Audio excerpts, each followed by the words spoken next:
নড়িয়ায় খেতে বসে মাকে বকেছে বাবা, ছেলে রাখাতে চোখ উপড়ে গেছে বাবার। শুনলেন শিরোনাম। এবারে শরীয়তপুর প্রতিনিধি এবিএম জিয়াউল হক টিটুর তথ্যচিত্রে দেখুন বিস্তারিত। খবির সর্দারের দ্বিতীয় স্ত্রী রুমার কাছে থাকতেন স্বামী খবির সর্দার। রাতে ভাত খেতে বসে পারিবারিক বিষয় নিয়ে স্ত্রী রুমা বেগমকে গালমন্দ করেন স্বামী খবির সর্দার। এতে ক্ষিপ্ত হয়ে রুমা বেগমের প্রথম পক্ষের ছেলে রবিন শেখের পাইপের আঘাতে চোখ উপড়ে গেছে বাবা খবির সর্দারের। এ ঘটনায় খবির সর্দারের প্রথম স্ত্রী জিতু বেগম থানায় মামলা করার পরে রবিন শেখকে গ্রেপ্তার করেছে পুলিশ। সম্প্রতি শরীয়তপুরের নড়িয়া উপজেলার ভূমখাড়া এলাকায় এ ঘটনা ঘটেছে। ভুক্তভোগী ও মামলার এজাহার সূত্রে জানা যায়, খবির সর্দার তার প্রথম স্ত্রী জিতু বেগমের সঙ্গেই বসবাস করেন। প্রায় সময়ই তিনি তার দ্বিতীয় স্ত্রী রুমা বেগমের বাড়িতে বেড়াতে যান। রুমা বেগমের সঙ্গে খবির সর্দারের পারিবারিক বিষয় নিয়ে আগে থেকেই মনোমালিন্য ছিল। গত 22 এপ্রিল স্বাভাবিক নিয়মেই খবির সর্দার তার দ্বিতীয় স্ত্রী রুমা বেগমের বাড়িতে যান। সেখানে রাতের বেলা ভাত খেতে বসে খবির সর্দারের সঙ্গে পারিবারিক বিষয় নিয়ে রুমা বেগমের কথা কাটাকাটি হয়। কথা কাটাকাটির সময় খবির সর্দার তার স্ত্রী রুমা বেগমকে গালমন্দ করেন।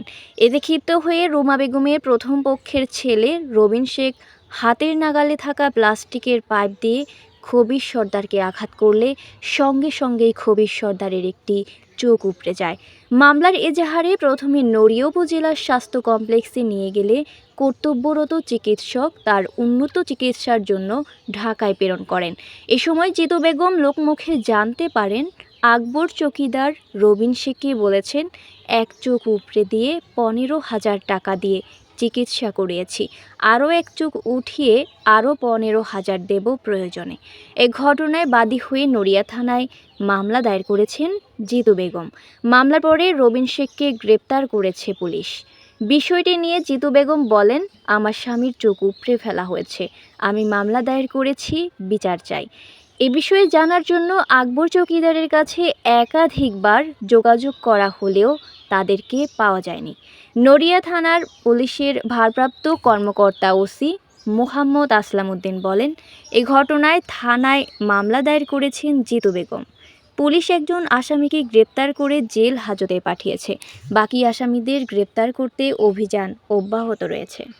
তো হচ্ছে আমার দেবর খবির সর্দার, ও যেভাবে জখম হয়েছে ওরা তো মারার প্ল্যানই করছে, কিন্তু ওর ভাগ্য বলে ওর জীবনটা রয়ে গেছে, কিন্তু একটা চোখ ওরা পুরো উঠাই ফেলছে রবিন নামে ছেলেটা, ঠিক আছে।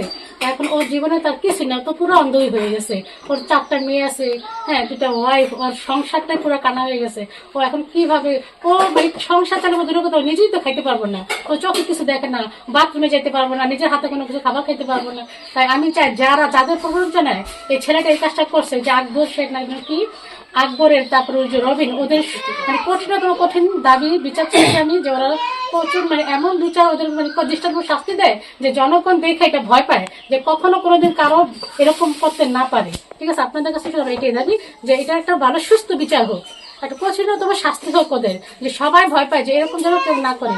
একটা চোখের সারা দুনিয়া অন্ধকার, সেই চোখটাই উঠাই ফেলছে আমার দেবরের। এর চেয়ে দুঃখের আর কিছু হইতে পারে না দুনিয়া, ঠিক আছে। তো এটাই আমার বলার। ওই আকবর চৌকিদার মনে করেন, তার নাম কি ছেলের? ছেলের নাম হলো রবিন। জি, আমার ওয়াইফের আগের ঘরের ছেলে। আকবর চৌকিদারে মনে করেন এই প্ল্যান করে ওরে দিয়া আমার মনে করেন এই চোখের এই সমস্যা করছে। আর ওই আমার ওই ওয়াইফের প্রতি আকবর চৌকিদারের একটা লোভ লালসা ছিল, এই জন্য মনে করেন ওই ছেলেকে টাকা দিয়ে এই আকবর চৌকিদারে আমার চোখের এই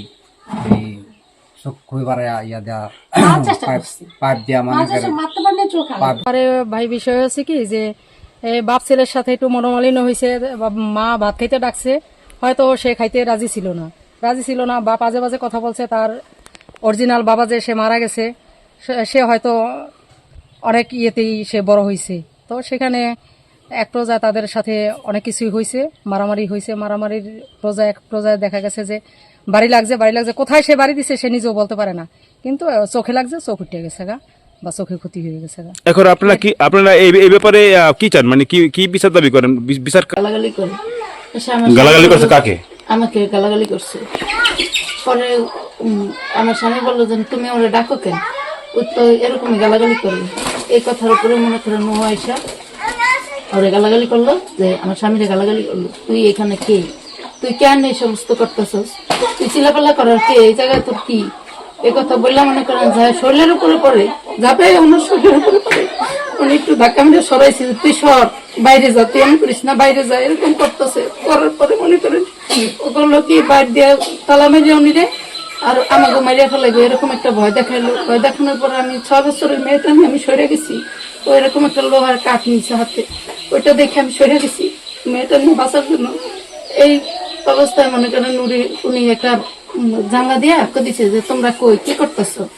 এই অবস্থায় উনি করলো কি আমার ছেলে ওই একটা দিয়া ওই কলের পাইপ দিয়া চোখ বাড়ায় গুতা দিছে। গুতা দেওয়ার পরে মনে করেন অবস্থা খুব খারাপ। আমি সাথে সাথে চাবিটা ফালাই দিয়ে উনি দৌড়, আমার ছেলে পালাইলো। পালানোর পরে উনি এনে আমি